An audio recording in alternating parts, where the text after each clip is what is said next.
अगर हिम्मत है तो सामने आओ, फिर देखता हूं तुम कितने बड़े बहादुर हो। चलो तुम्हारी ये हसरत भी पूरी किए देते हैं।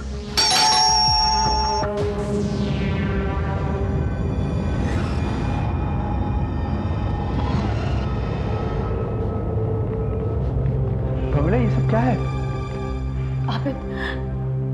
आबिद चंद्र प्रकाश यहाँ पे आया था। देखो ना, ये फांसी का फंदा, ये खून से सनी हुई बेडशीट, वो हथकड़ी। ओह माय गॉड, आज अगर सर मेरे साथ नहीं होते तो उसने तो मुझे मार ही डाला होता। उसने वो धमकी वाला फोन फिर से किया था, हमने रिकॉर्ड कर लिया। अब इंस्पेक्टर विजय इस सबूत को झुटला नहीं पाएगा। तुम्हारे सोफे पर खून नहीं है, वो तो कैचअप है। क्या करूं? खून का रंग देखने का जुनून जब सवार होता है, जब तो देख न लूं चैन नहीं मिलता।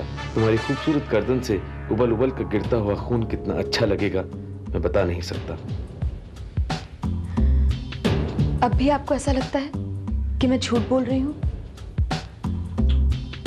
रोमिला जी, कॉन्वर्सेशन सुनने के बाद तो ये तय हो गया कि किसी ने आपको जान से मारने की धमकी जरूर दी, लेकिन ये साबित नहीं होता कि धमकी देने वाला चंद्र प्रकाश ही है। क्या मतलब? मतलब ये आबिद साहब की ये आवाज से ये अनुमान नहीं लगाया जा सकता कि आवाज चंद्र प्रकाश की। इंस्पेक्टर विजय, एक बार आप रोमिला के घर पर चलकर खुद देख लीजिए। वहां की एक एक चीज इस बात की गवाही दे रही है कि यह हरकत सिर्फ चंद्र प्रकाश की है। वो हथकड़ी, वो नकाब, सब मौजूद है। एक बात और, ये आवाज चंद्र प्रकाश की है या नहीं है, इससे कोई फर्क नहीं पड़ता। लेकिन एक बात तय है, रोमिला की जान खतरे में है इंस्पेक्टर।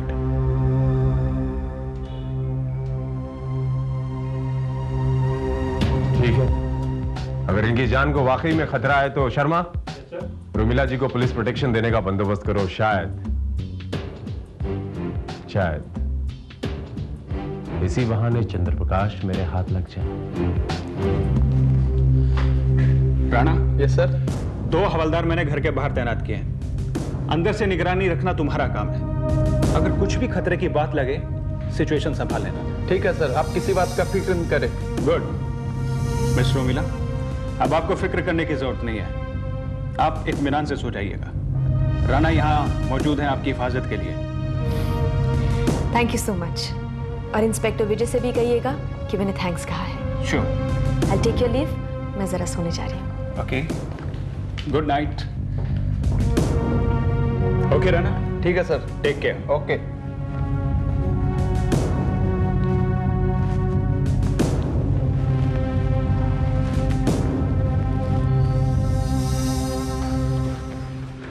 साहब, और चाय लाओ। नहीं बस, तुम एक काम करो, ये कप ले जाओ। जी।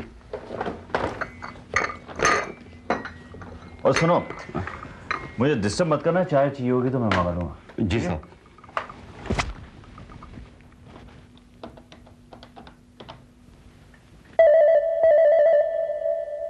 Hello. Hello Abid. Hello sir, आप इतनी रात के? हाँ, वो मैं ऑफिस में हूँ। क्या हुआ रिपोर्ट का? सर, वो रिपोर्ट मैं कल सुबह तक पूरी कर दूंगा। अगर रोमिला साथ में होती तो काम थोड़ा आसान हो जाता, लेकिन वो चंद्र प्रकाश की धमकी से कुछ ज्यादा ही डर गई है। बाय द वे सर, जो चंद्र प्रकाश ने कहा है, कहीं वो सच तो नहीं हो जाएगा ना सर? तुम फिक्र मत करो, रोमिला को कुछ भी नहीं होगा। और अब तो उसे पुलिस प्रोटेक्शन भी मिल चुकी है। तुम एक काम करो, कल जल्द से जल्द रिपोर्ट मेरे पास ले आओ। ओके? जी। Good night sir.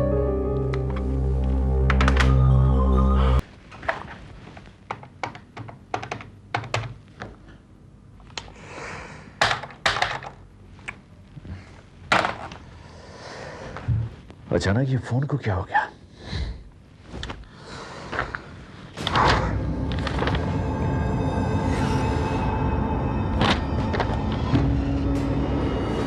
Hello. Hello. Romila जी, अब आपको तो कोई खतरा नहीं है ना चंद्र प्रकाश से? नहीं इंस्पेक्टर, अब मुझे चंद्र प्रकाश से कोई खतरा नहीं है। मुझे यकीन है कि अब वो मेरा कुछ नहीं बिगाड़ सकता। वैसे आपके जूनियर नीचे हॉल में मौजूद हैं। आप कहें तो उनसे बात करवा दूं आपकी? नहीं नहीं, इसकी कोई जरूरत नहीं है। मैं तो बस आपकी खैरियत पूछने के लिए आपको फोन किया था। खैर, रात काफी हो चुकी है, अब सो जाइए। जी मैं भी बस सोने ही जा रही थी। शुभ रात्रि। Okay, good night.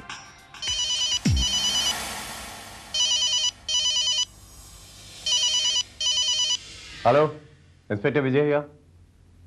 क्या? अच्छा, तुम लोग किसी चीज को वहां हाथ मत लगाओ, मैं पहुंच रहा हूं। Okay, I will be there.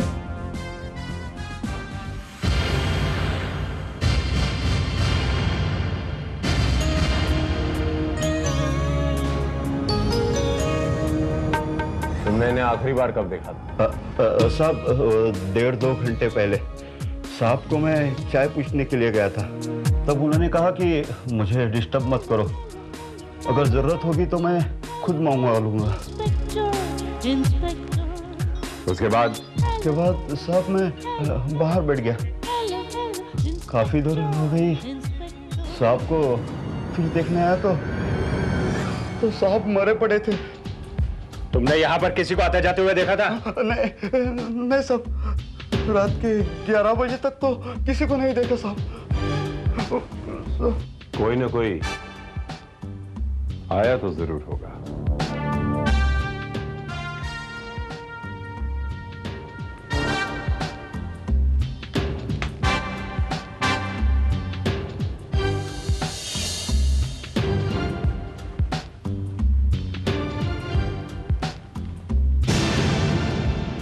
ये क्या है सर? क्लोरोफॉर्म। मारने से पहले इसे बेहोश किया गया था। चंद्रप्रकाश का पुराना तरीका है, पहले अपने शिकार को बेहोश करता है, बाद में उसके गले में फांसी का फंदा डालकर उसे जान से मार देता है। यह कत्ल शर्मा चंद्रप्रकाश ने किया है। आई सी। उसने रोमिला को धमकी देकर हमारा सारा ध्यान उसकी तरफ लगा दिया, मगर सर असल में उसका शिकार तो सुरेश ही था।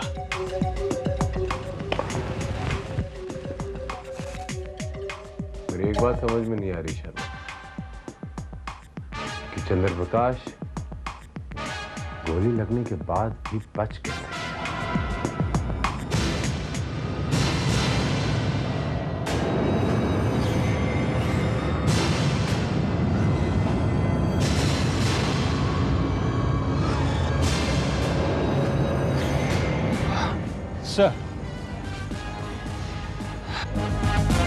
सर लाश 1-2 दिन पुरानी लग रही है, काफी बदबू आ रही है इसमें से। चंद्रप्रकाश मर चुका है तो रोमिला को फोन कौन करता? Okay, I got it. Romila को फोन करने वाला व्यक्ति ही सुरेश का कातिल है शर्मा। यस सर, सुरेश का कत्ल भी कुछ उसी तरीके से हुआ था जो तरीका चंद्रप्रकाश इस्तेमाल करता था। लेकिन सर एक बात समझ में नहीं आ रही है। कौन सी? यही कि चंद्रप्रकाश के बारे में इतनी डिटेल्स में कौन जानता है? चंद्रप्रकाश की पूरी डिटेल पुलिस फाइल में थी। अब वो फाइल रोमिला के पास है। इंस्पेक्टर साहब, चंद्रप्रकाश की फाइल को मैंने खुद पूरी तरह से नहीं पढ़ा है, तो कोई और उस फाइल को पढ़ लेगा, इसका तो सवाल ही नहीं उठता। सवाल उठ चुका है। चंद्रप्रकाश की लाश के रूप में आपके सामने है। आप जानती हैं चंद्रप्रकाश की हत्या किस रात हुई थी? जिस दिन की सुबह आपने मुझ पर इल्जामों की बौछार कर दी थी। और चंद्रप्रकाश की मौत यह साबित करती है कि सुरेश अग्रवाल का कातिल वही है जिसे चंद्रप्रकाश की हर हरकत के बारे में अच्छी तरह पता था। इंस्पेक्टर साहब, मैं ये बात यकीन के साथ कह सकती हूँ कि मेरे अलावा वो फाइल किसी के पास नहीं गई। अच्छी तरह याद कीजिए रोमिला जी, अपनी याददाश्त के पन्नों को पढ़ने की कोशिश कीजिए। आई एम वेरी श्योर कि आपको याद जरूर आ जाएगा कि आपके अलावा किसी और ने भी इस फाइल को पढ़ा है। वरना क्या? वरना मेरे शक के दायरे में सबसे पहला आपका नाम होगा रोमिला जी। देखिए, ज्यादा से ज्यादा वो फाइल सिर्फ आबिद ने पढ़ी थी, मगर इंस्पेक्टर साहब, आबिद तो मेरे साथ ऑफिस में काम करता है।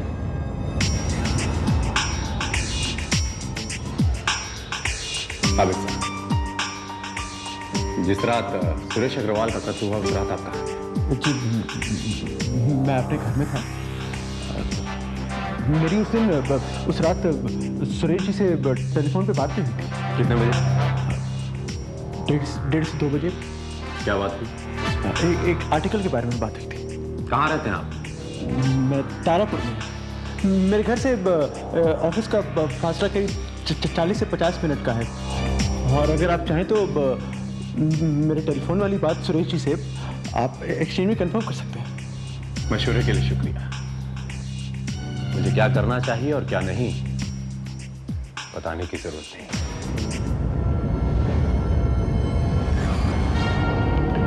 राणा, तुम मेरे साथ चलो। मुझे नहीं लगता तुम्हारी अब यहां कोई जरूरत है। Let's go.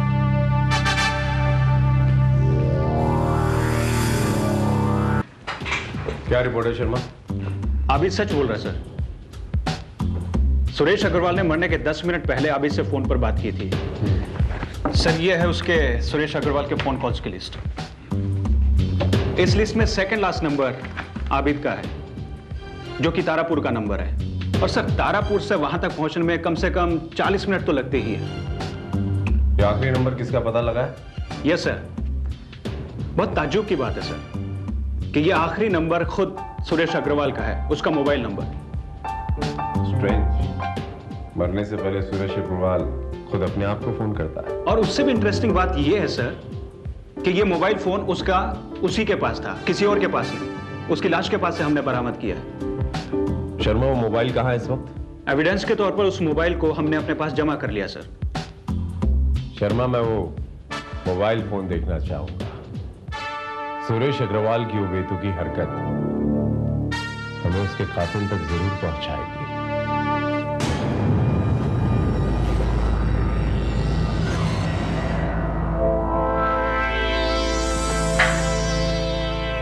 क्या सोच रही हो? सोच रही हूँ कि ये फाइल इंस्पेक्टर विजय को वापस कर दूं। आपने ठीक कहा। अब इस फाइल की आपको कोई जरूरत नहीं।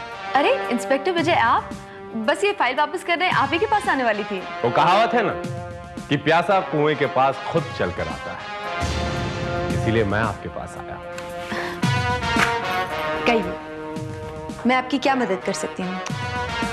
मिस रोमिला,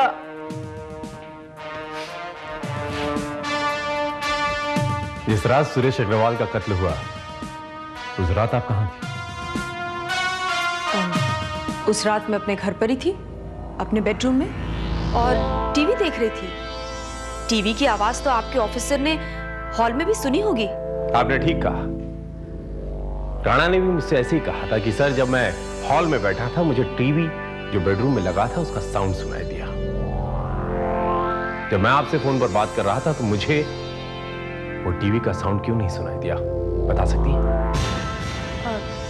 जी वो ऐसा भी तो मैं बताता हूं। उस रात मिस रोमिला आप अपने बेडरूम में मौजूद नहीं थी, बल्कि उस रात आप सुरेश अग्रवाल के कैबिन में मौजूद थे। बहुत क्लेवर हैं आप। आपने अपने घर के फोन को अपने मोबाइल पे ट्रांसफर किया था, और जब मैं आपसे बात कर रहा था उस वक्त आपने गौर नहीं किया होगा, सुरेश अग्रवाल का मोबाइल भी बजा था, और जो आवाज मैंने सुनी थी वो कुछ ऐसी थी। रोमिला जी, जरा गौर करिएगा।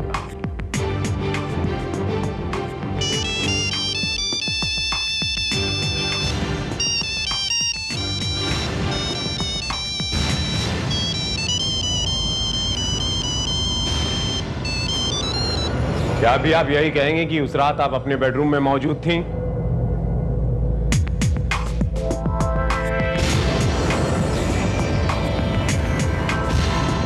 आप ठीक कह रहे हैं।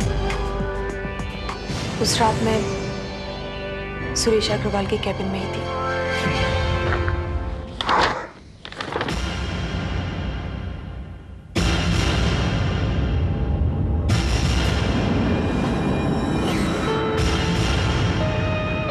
तुम इस वक्त यहाँ? पुराना हिसाब किताब चुकता करना था। हिसाब किताब? कुछ उन चीजों का जो जिंदगी में तुमने मेरे साथ की हैं। मैंने क्या किया है? मैंने तो तुम्हें ब्रेक दिया है, एक कामयाब रिपोर्टर बनाया है। और इन सब चीजों की कीमत मैं चुका चुकी हूँ। तुम क्या चाहते हो? सारी जिंदगी तुम्हारे कहने पर मैं लोगों को खुश करूं और इसका फायदा तुम उठाओ? देखो, हर कामयाबी की एक कीमत होती है जो हर किसी को चुकानी पड़ती है। तुम भी चुका रही हो तो इसमें हर्ज क्या है? फिर तो हर धोखेबाज को भी अपने कमीनेपन की कीमत चुकानी पड़ती है। क्या चाहती हो? मेरी वो फोटोग्राफ्स जिनके बलबूते पर आज तक तुम मुझे ब्लैकमेल करते आए हो, मुझे वो फोटोग्राफ्स चाहिए। अगर मैं ना दूं तो मैं तुम्हें मार कर हासिल कर लूंगी और फिर कल सुबह हेडलाइन ये होगी कि चंद्र प्रकाश ने तहलका के एडिटर को मार डाला।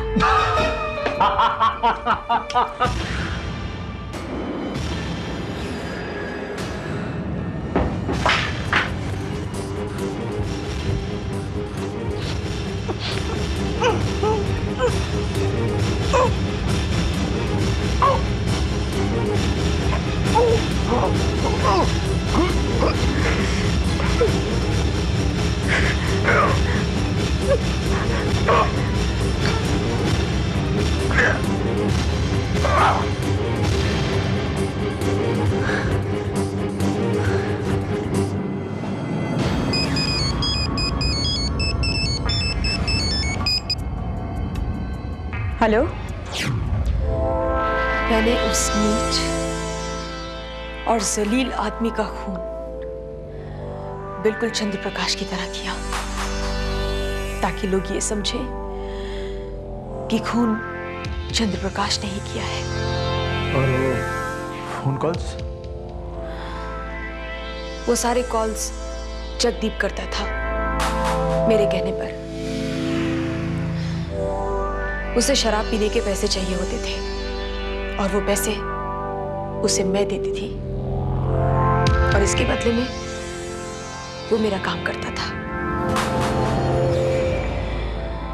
वैसे सच मानिए इंस्पेक्टर साहब, सुरेश अग्रवाल का खून करके पकड़े जाने में मुझे कोई अफसोस नहीं है, क्योंकि मुझ जैसी ना जाने कितनी लड़कियों की जिंदगी उसने बर्बाद की थी। उसने जो गुनाह किए थे उसकी सजा मैंने उसे दे दी। मिस रोमिला, इस देश में सजा देने का अख्तियार सिर्फ और सिर्फ इस देश के कानून को है। और जब कोई इस देश के कानून को अपने हाथ में लेने की कोशिश करता है तो वो मुजरिमों की लाइन में आकर खड़ा हो जाता है। Sharma. Yes sir. Miss Romila, आपको सुरेश अग्रवाल के कत्ल के जुर्म में गिरफ्तार करता हूं मैं। अरेस्ट।